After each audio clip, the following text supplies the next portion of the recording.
அன்பான உறவுகளே, இன்று ஜூன் மாதம் 11ஆம் தேதி வியாழக்கிழமை. இதயத்தில் ஈரம் இருப்பவர்கள் எல்லோரும் பாருங்கள், நாம் கடைசி வரை முன்னாள் அரசு புலனாய்வு பிரிவின் தலைவர் சுரேஷ் சலேவின் விடுதலைக்காக போராடுவோம் என்று உதய கம்மான்பில அழைப்பு விடுக்க, விமல் வீரவன்ச சூரரின் இராணுவ வெற்றி கதைகள் பேசி ஆரம்பமான 12 பேர் அளவில் கலந்து கொண்ட மாபெரும் சத்தியாகிரக கோமாளி கூத்து நேற்றைய தினம் மாலை நேரம் முடிவுக்கு வந்திருக்கிறது. அதாவது இந்த சத்தியாகிரக பஜனை 3 நாட்களுக்கு மேல் நீடிக்கவில்லை. இராணுவ வெற்றி கதைகளையும் வீரதீர பிரதாபங்களையும் பேசியதும் சாரி சாரியாக மக்கள் வந்து தம்மோடு உட்கார்ந்து கொண்ட அந்த கால நாட்கள் தந்த அற்புதமான நினைவுகளினுடைய பரவசத்தில் மீண்டும் இவர்கள் தொடங்கினார்கள். ஆனால் எப்போதுமே மருதானை சம்மாந்துறை சாப்பாட்டு கடையிலிருந்து 10 சோற்று பார்சல் கொண்டு வந்தால் போதும் என்ற அளவுக்குத்தான் கூட்டம் இருந்தது. கொழும்பில் தொடங்கினால் மாத்தறையில் 4 பேர் சுரேஷ் சலேவின் பதாதைகளுடன் ஆரம்பிப்பார்கள். பிறகு காலி, குருநாகல், கண்டி என்று நாடு முழுக்க ஆரம்பமாகி அது மாபெரும் புரட்சியாக உருப்பெற்று மக்கள் வெள்ளம் பீரிட்டு வருவார்கள் என்று நினைத்திருப்பார்கள் போல இருக்கிறது. மாலை நேரத்தில் சாகரிகா அல்லது சமுத்ரா கடுகதி ரயிலை பிடிக்கப் போகும் மக்களால் தான் கொஞ்சம் சனம் இருப்பது போல இருந்தது. அதுவும் யாருமே பெரிதாக கிட்ட வந்து தலையை நீட்டவில்லை. கூடாரத்தை தாண்டி போய் கொண்டிருந்தார்கள் அவர்கள். தூரத்தில் இருந்து பார்த்தால் உப்பி போய், அதாவது பாவித்து வீங்கி போன பழைய ஐபோனின் பேட்டரி போல உருப்படி இல்லாமல் இருந்தது. முதலில் எதற்கு இந்த சத்தியாகிரகம் நடத்தப்பட்டது என்று சத்தியாகிரகம் நடத்தியவர்களுக்கும் தெரியாது, சத்தியாகிரகத்தில் உட்கார்ந்து இருந்தவர்களுக்கும் தெரியாது, சுரேஷ் சலேவுக்கும் தெரியாது, அவருடைய மனைவி பிள்ளைகளுக்கும் தெரியாது. சுரேஷ் சலேவின் மகன் தன்னுடைய தந்தை பயங்கரவாத தடை சட்டத்தை நீக்கவே உண்ணாவிரதம் அனுபவிப்பதாக சொல்லிக் கொண்டிருந்தார். என்ன ஒரு முற்போக்கான கருத்தை பையன் பேசுகிறான் என்று முதலில் ஆச்சரியமாக இருந்தது. ஆனால் அந்த முற்போக்கான கருத்தில் காலம் முழுக்க பயங்கரவாத தடை சட்டத்தை ஆதரித்த வீரவன்ச கம்மான்பில கும்பல் இணங்கி போகுமா என்று சந்தேகமாக இருந்தது. வீரவன்சவும் முதலில் பயங்கரவாத தடை சட்டத்தை தவிர்த்து சாமானிய சட்டத்தின் கீழ் சுரேஷ் சலேவை விசாரணை செய்ய வேண்டும் என்றார். பின்னர் கியரை மெதுவாக மாற்றினார். சிஐடி பணிப்பாளர் ஷானி அபேசேகரவின் வதை முகாமில் இருந்து சுரேஷ் சலே பத்திரமாக அப்புறப்படுத்தப்படும் வரை தம் போராட்டம் தொடரும் என்று அறிவித்தார். வீரவன்சவுடன் இருந்த ஒரு சிலர் சுரேஷ் சலே விடுதலையாகும் வரை போராட்டம் தொடரும் என்றார். இன்னும் சிலர் பயங்கரவாத தடை சட்ட உத்தரவை ஜனாதிபதி வாபஸ் பெற வேண்டும் என்றும் தடுப்பு காவலில் இருந்து சலேவை விடுவித்து விளக்கமறியலில் வைத்து சாமானிய கைதி போல நடத்தும் வரை போராட்டம் தொடரும் என்றார்கள். இராணுவத்தை வேட்டையாடுவது நிறுத்தப்பட வேண்டும் என்றும், தமிழ் டயஸ்போராவின் அபிலாஷைகளுக்கு ஏற்ற மாதிரி ஆடுவது நிறுத்தப்பட வேண்டும் என்றும் ஆளாளுக்கு வந்து தம் அறிவுக்கு ஏற்ற மாதிரி கருத்துக்களை பகிர்ந்திருந்தார்கள். சுரேஷ் சலேவோ ஷானி அபேசேகரவை தலைமை விசாரணை குழுவிலிருந்து அகற்றி தனக்கு வசதியான ஒரு அறையை பெற்றுத்தரும் வரை தான் உண்ணாவிரதம் இருப்பதாக அறிவித்திருந்தார். சத்தியாகிரகத்தில் இருந்த கும்பல் இவ்வளவு நேரத்துக்கு தான் சும்மா இருக்கும், ஆடல் பாடல் என்று களை கட்டத் தொடங்கினார்கள். உலகத்தில் உன்னதமான நாடு இலங்கை என்று பொருள்படக்கூடிய லோகே உத்தும் ரட்ட லங்காவாய் என்று பாட்டு பாடி கொண்டிருந்தது கண்குள்ளா காட்சியாக இருந்தது. கம்மான்பில இந்த பாட்டை ராகம் எடுத்து பாட வீரவன்சவும் உடன் இருந்தார். உலகத்தில் உன்னதமான நாடு என்று சொல்லியே இனவாதத்தை கக்கி இந்த நாட்டை வங்குரோத்தாக்கி பாதாளத்துக்கு அழைத்து சென்ற இந்த ஆசாமிகள் இன்னமும் இப்படியெல்லாம் தேசபக்தி எழுச்சி பாடல்களை பாடிக்கொண்டிருக்கிறார்கள். ஆனால் கண்டுகொள்ளத்தான் இப்போது யாரும் இல்லை. சத்தியாகிரக ஆசாமிகள் இப்படி போர் அடிக்கும் போது கீதங்களை இசைத்தார்கள். மற்றைய நேரங்களில் சிஐடி விசாரணை அதிகாரிகளுக்கும் சட்டமா அதிபர் திணைக்களத்தினுடைய அதிகாரிகளுக்கும் அச்சுறுத்தல் விடுக்கும் வகையில் காட்டமாக கருத்துக்களை தெரிவித்து விசாரணைகளுக்கு முட்டுக்கட்டை செய்தார்கள். சிஐடி இது பற்றி கோட்டை நீதிமன்றத்தில் ஏற்கனவே முறையிட்டிருந்த போதிலும் இந்த நபர்களினுடைய வசை பாடல்கள் நிற்கவில்லை.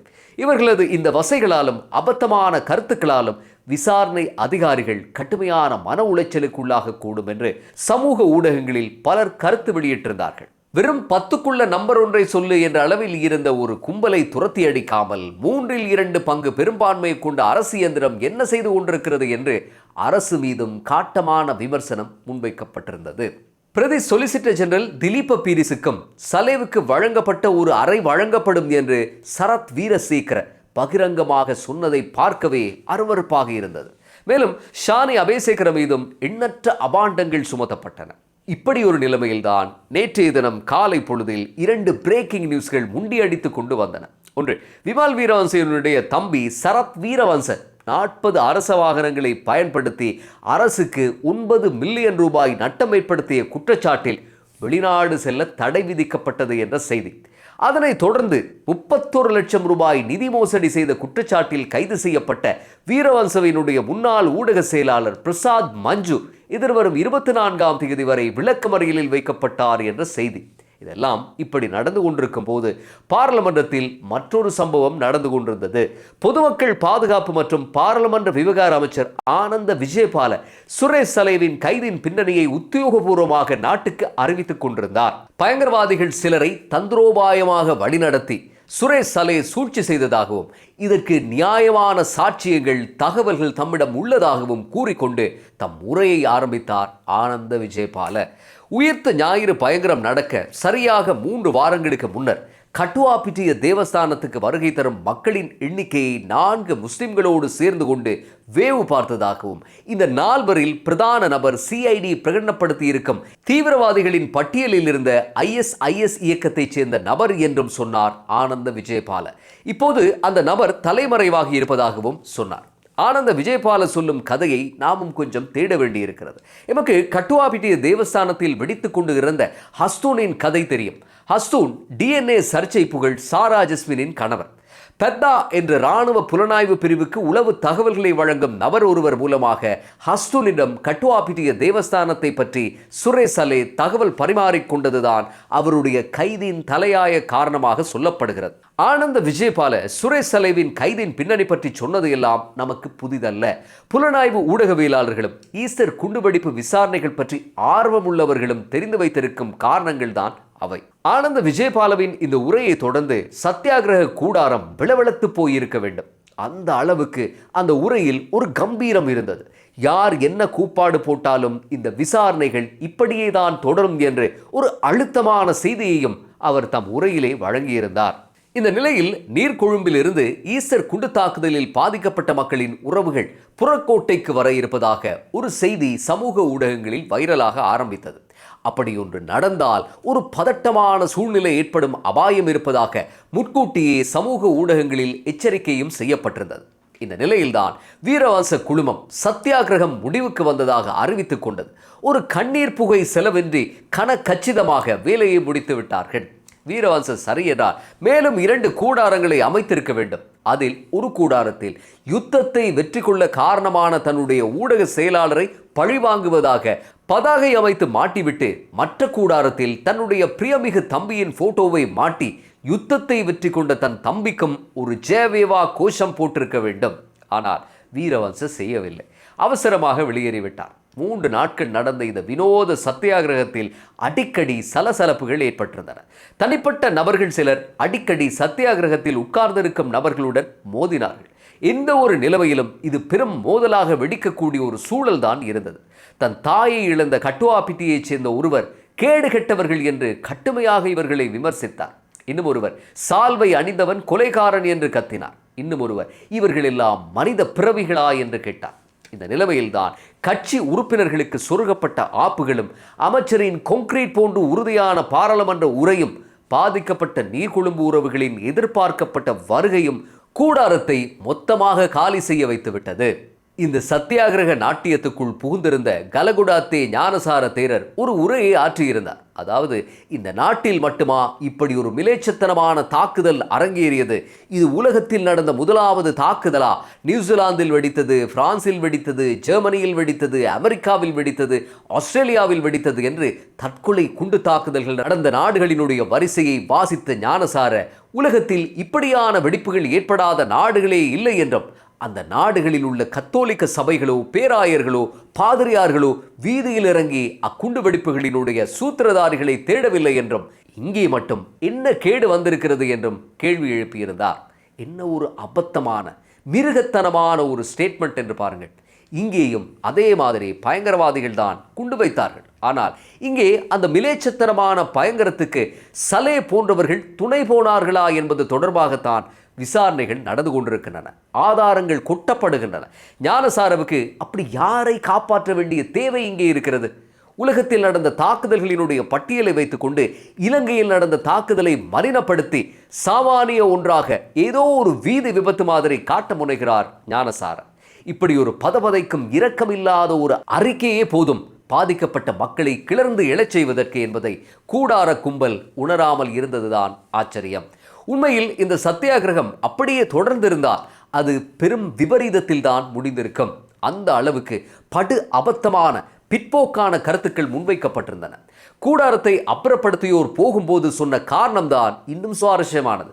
சுரேஷ் சலே மீது சித்திரவதை மேற்கொள்ளப்பட்டதா இல்லையா என்பதை கண்டறிய கொழும்பு கோட்டை நீதவான் நீதிமன்றம் 5 உறுப்பினர்களை கொண்ட மனநல மருத்துவ குழுவை நியமித்திருப்பதாகவும் இதுவே தமக்கு வெற்றி என்றும் கூறிக்கொண்டு மூட்டை முடிச்சுகளுடன் விடை பெற்று சென்றார்கள். கடைசியில் சும்மா கத்தி தீர்த்தது மட்டும்தான் கண்ட பலன். ஷானி அபேசேகர அப்படியேதான் இருக்கிறார். சிஐடி விசாரணைகள் தொடரப்போகின்றன. எதுவுமே மாறவில்லை. வீரவன்சவும் கம்மான் பிளவும் சலையை விற்று தேசபக்தி அலையில் நீந்தி அரசியல் செய்ய முனைந்து மூக்குடைந்து போனார்கள். இந்த கலைவரத்தில் சரண குணவர்தனவுக்கு வழங்கப்பட்ட 16 ஆண்டுகால சிறை தண்டனையும் கம்மான் பில கோஷ்டி மறந்து போனது. அது மட்டுமல்ல, கிழக்கு மாகாணத்துக்கு பொறுப்பான சிரேஷ்ட போலீஸ் மா அதிபர் வருண ஜெயசுந்தர தன்னை காரணமின்றி ஈஸ்டர் ஞாயிறு குண்டுவெடிப்பில் கைது செய்யக்கூடாது என்று நீதிமன்றத்துக்கு சமர்ப்பித்திருக்கக்கூடிய ரீட் மனுவையும் மறந்து போனார்கள். யார் இந்த வருண ஜெயசுந்தர என்றால், ஈஸ்டர் குண்டு தாக்குதல் நடந்த காலத்தில் பயங்கரவாத தடுப்பு பிரிவின் தலைவராக இருந்தவர் அவர். தாஜ் சமுத்ரா ஹோட்டலில் குண்டு வைக்க முனைந்து கடைசியில் மனதை மாற்றிக்கொண்டு தெஹிவல டிராபிக்கலின் ஹோட்டலில் வெடித்துக்கொண்டு இறந்து போன ஜமீல் என்பவருக்கு நற்சான்று பத்திரம் வழங்கியதாக சொல்லப்படுபவர். 2019ஆம் ஆண்டு மார்ச் மாதம் 6ஆம் தேதி அவர் போலீஸ் மா அதிபருக்கு எழுதிய கடிதத்தில் ஜமீல் பிரதேசவாசிகளுடன் மிக நல்லுறவை பேணி வருவதாகவும் தீவிரவாத கொள்கைகளால் ஆட்கொள்ளப்பட்டவராக அவர் இருக்கவில்லை என்றும் எழுதியிருந்தார். அதாவது 2019 மார்ச் என்பது ஜமீல் உட்பட பயங்கரவாதிகள் குண்டு தயாரித்து கொண்டும் ஒத்திகை பார்த்து கொண்டும் தயாராகி கொண்டிருந்த காலம். அப்படி ஒரு காலத்தில்தான் ஜமீல் பற்றி இப்படி ஒரு அறிக்கையும் போகிறது என்பதுதான் இங்கே ஆச்சரியப்பட வேண்டிய விஷயம். நாம் ஜமீலின் பின்னணி பற்றி ஒரு முழுமையான வீடியோ ஏற்கனவே பதிவு செய்திருக்கிறோம். இந்த வீடியோவினுடைய நிறைவில் அதற்கான தொடுப்பை உங்களுக்கு தருகிறேன். அடுத்தடுத்து என்ன நடக்கப் போகிறது இலங்கையினுடைய அரசியலில் என்கிற ஒரு விறுவிறுப்பு இப்போது அதிகமாக இருக்கிறது. ஒரு T20 மேட்சை பார்ப்பது போன்ற ஒரு பரபரப்பு தான் இருக்கிறது. நாம் நேற்றைய தினம் ஒரு பதிவிட்டிருந்தோம், சரண குணவர்தனை ஏன் கைது செய்யப்பட்டார் என்று. இத்தனை சிறிய ஒரு ஊழல் மோசடிக்குத்தான் இவ்வளவு பெரிய தண்டனையா என்று கூட பலரும் வியந்து போனார்கள். அவருடைய தண்டனை குறித்தும் அந்த 16 ஆண்டுகால சிறை தண்டனை, அவர் செய்த ஊழல் குறித்த ஒரு விரிவான பதிவு நேற்றைய தினம் நாம் உங்களுக்கு தந்திருந்தோம். அதற்கான லிங்கும் இன்றைய வீடியோ பதிவினுடைய நிறைவில் உங்களுக்கு கிடைக்கும். மீண்டும் நாம் அடுத்த பதிவில் சந்திப்போம்.